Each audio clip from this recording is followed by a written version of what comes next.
Que el Señor esté con todos ustedes. Y con tu espíritu. Evangelio de nuestro Señor Jesucristo según San Mateo. Gloria a ti, Señor. Jesús dijo a sus discípulos: cuando oren, no hablen mucho como hacen los paganos. Ellos creen que por mucho hablar serán escuchados. No hagan como ellos, porque el Padre que está en el cielo sabe bien qué es lo que les hace falta antes de que se lo pidan. Ustedes oren de esta manera: Padre nuestro que estás en el cielo, santificado sea tu nombre, que venga tu reino, que se haga tu voluntad en la tierra como en el cielo. Danos hoy nuestro pan de cada día. Perdona nuestras ofensas como nosotros perdonamos a los que nos han ofendido. No nos dejes caer en la tentación, sino líbranos del mal. Si no perdonan sus faltas a los demás, el Padre que está en el cielo también los perdonará a ustedes, pero si no perdonan a los demás, tampoco el Padre los perdonará a ustedes. Palabra del Señor. Tomamos asiento. Bueno, queridos hermanos, venimos escuchando en las primeras lecturas un poco la historia del profeta Elías y Eliseo. Tanto el profeta Elías como Eliseo fueron los dos profetas mayores, los más importantes de toda la cultura profética que vivió el pueblo de Israel. Hombres que Dios mismo elegía y enviaba con mucho poder, con mucha sabiduría divina, para que guíe al pueblo, ese pueblo elegido, por estos caminos que Dios mismo marcaba, ya que era un pueblo bastante rebelde e inestable en muchas dimensiones de sus personalidades como pueblo de Dios. Dios los iba cuidando y los profetas hacían un poco las veces de la voz de Dios en medio de este pueblo. Y de todos los profetas que tuvo Israel, aparecen estos dos que son emblemáticos, los más importantes, creo yo, obviamente, Elías y Eliseo, que fue su discípulo. Y en este texto, donde un poco se cuenta el autor sagrado que escribió el Eclesiástico, que es un libro sapiencial, hace también un huequito para hablar de estos dos grandes profetas, donde los ensalza de una manera, ¿no?, muy grande, ¿no?, como que no hubo otros como ellos, especialmente Elías. Pero lo importante de todo esto está en notar cómo Dios, a lo largo de la historia de la salvación, de nuestra historia de hijos, va eligiendo a personas determinadas y las va asistiendo con gracias especiales para que sean ellos sus colaboradores, sus portavoces, los que de alguna manera manifiesten con su presencia que Dios está allí. Donde hay un profeta, donde hay un hombre de Dios, Dios está.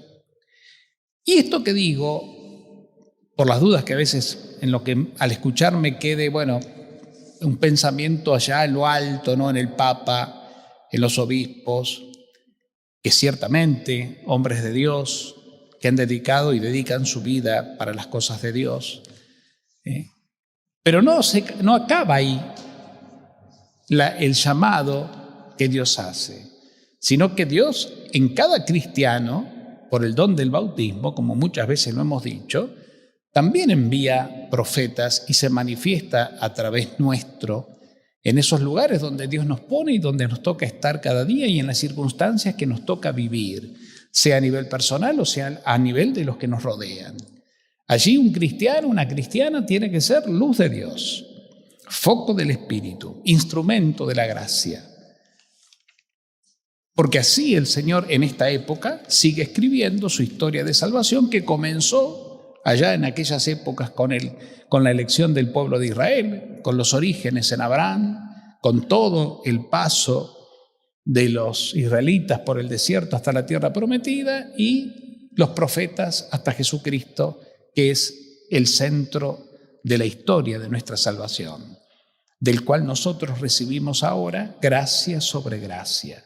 Cada cristiano ya no se configura con los profetas antiguos, sino con el único y eterno profeta de Dios, el Señor Jesús, que vive en nosotros y se manifiesta a través nuestro. Por eso todos nosotros tenemos que continuar la historia de la salvación.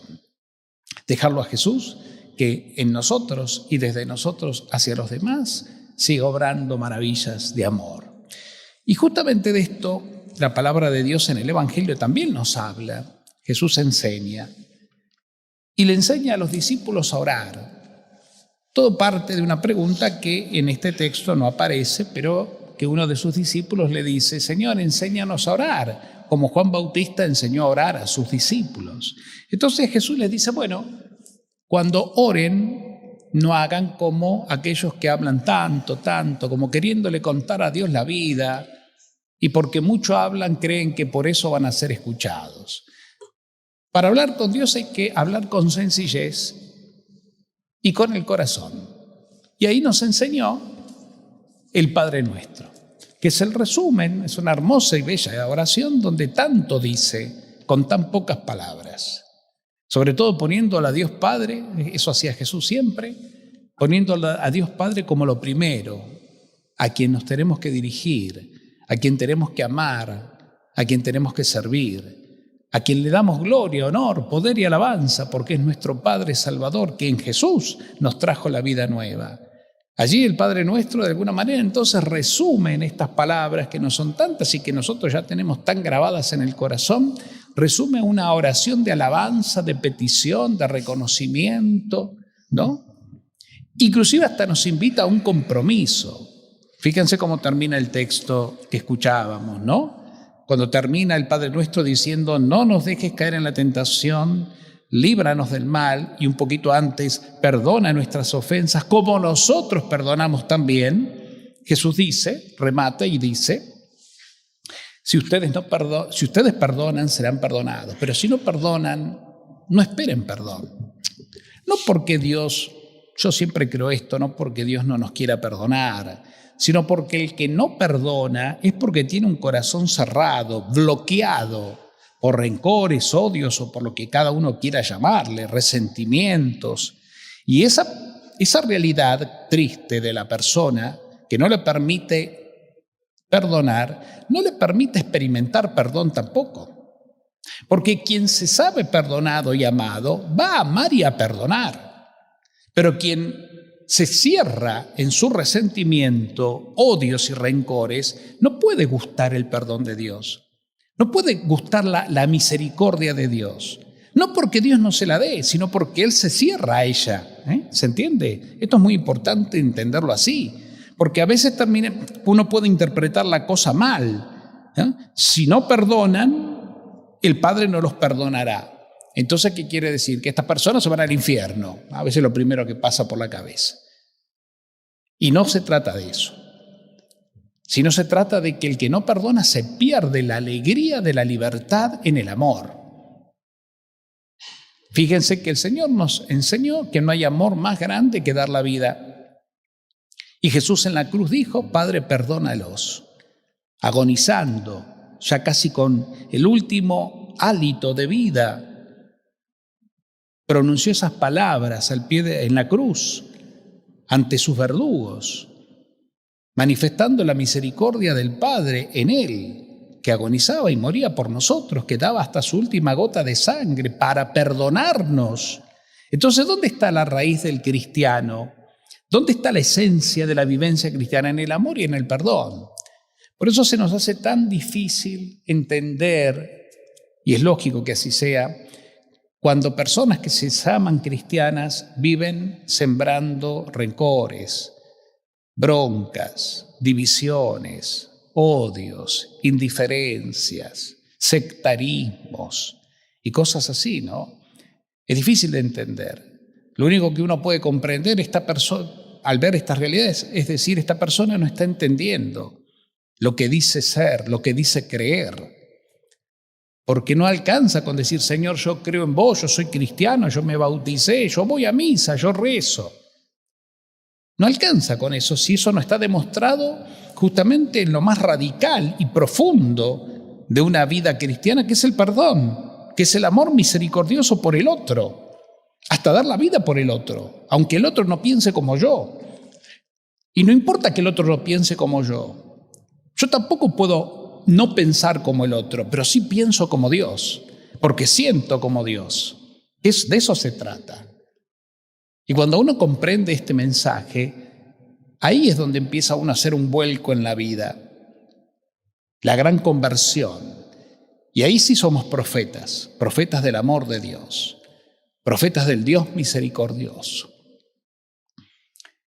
que es capaz de comprender y perdonar aún a aquel que te agrede, aquel que te persigue, aquel que te hace daño, te difama, te lastima, pero siempre desde Dios. Por eso yo creo que al escuchar este evangelio y al comprender que todos somos llamados a vivir esta misión profética, ¿no?, a continuar con nuestra vida la obra de Dios, de la salvación, podemos pedirle en esta misa al Señor: Señor, haz de mí un instrumento de tu misericordia y libera mi corazón de toda bronca, rencor. Vení a perdonar en mí, vení a amar en mí, Señor, porque yo solo no puedo, soy tan limitado, tan frágil.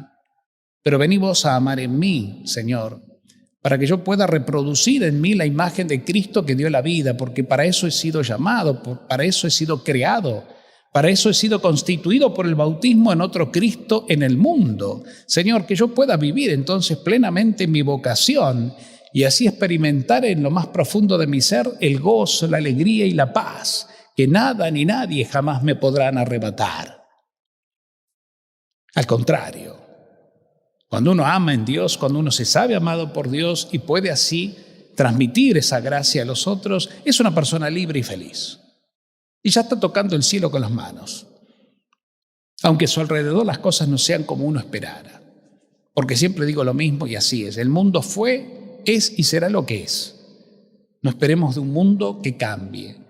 Nosotros somos los que tenemos que dejarnos cambiar por Dios y dejar nosotros en nuestro camino de cada día la realidad que nos toca vivir un poquito mejor de lo que la encontramos. Y esto se da justamente en la medida en que lo dejamos a Dios obrar a través mío. No quiero obrar yo, Señor, no quiero ser yo, quiero que vos a través mío seas vos. Yo quiero ser tu instrumento como fueron tus profetas, como lo es Jesús. Un instrumento de amor. Pidamos esta gracia, que es la más hermosa de todas. Porque es hacer viva la presencia de Dios. Puede haber gracia y alegría más grande y misión más maravillosa en este mundo que yo sea signo de la presencia de Dios aquí en el mundo donde me toque estar. No, obviamente, y está comprobado, porque cuando uno vive esa experiencia es rico en todo sentido. Goza. Y aunque esto a veces traiga como consecuencia, ya les digo, la falta de aceptación de los otros, porque a veces un buen cristiano molesta, y si molesta te rechaza. Problema de ellos. Nadie podrá quitarme el gozo y la paz que me da saberme amado por mi Señor y ser instrumento de su amor y su misericordia hacia los demás. En el servicio cotidiano de mi vida que se entrega con sencillez y humildad. Nada más. Lo demás lo hace el Señor. Demos gracias al Señor, pidamos esta gracia para todos y cada uno de nosotros, para todos los que estamos celebrando esta Eucaristía, aquí en el templo, allí en casa, donde nos encontremos, celebrar el don de la vida, el don del amor, esta esencia de mi vida, esta vocación recibida, esta identidad de saberme habitado por el Señor. Celebremos con alegría y agradecimiento, aunque a veces nos toque atravesar momentos duros, como el que puede mucha gente estar atravesando en distintas realidades, sobre todo cuando ya la salud no es la misma, cuando el cuerpo no es el mismo, cuando ya los achaques de los años nos limiten físicamente y nos sentimos impotentes y hasta tristes a veces por eso. Bueno, aún así no importa, aún así el Señor está obrando a través tuyo. porque siempre en la vida, aunque nos toque por pasar etapas, en cada etapa de la vida, el Señor está obrando. Y está la etapa del hacer, en la juventud y en el despliegue de la vitalidad, pero también está la etapa de la oración, que es un gran servicio, que aquellas personas que físicamente ya no pueden hacer mucho porque están limitados realmente en su cuerpo, sin embargo en su oración, en su fe, en esa sabiduría que supieron cosechar a lo largo de los años y que saben transmitir con amor a los demás, rezando por tantas necesidades, por tantos hermanos, por la misma iglesia, por su comunidad, están haciendo realmente una misión profética maravillosa, porque esta es la etapa de tu vida que Dios te pide, vivirla ahí. Lo otro ya pasó. No hay que añorar lo que va pasando, sino hay que mirar siempre para adelante. Ay, cuando yo podía. Bueno, ahora podés otra cosa. Ahora tenés más tiempo para esto que antes no tenías. Dejá que los jóvenes transpiren la camiseta. Vos transpirá el corazón, rezando con entusiasmo cada día por las necesidades que hay en el mundo. Eso es. Pidamos al Señor entonces esta gracia junto a María, que nos renueva con su amor maternal. Que así sea. Que así sea.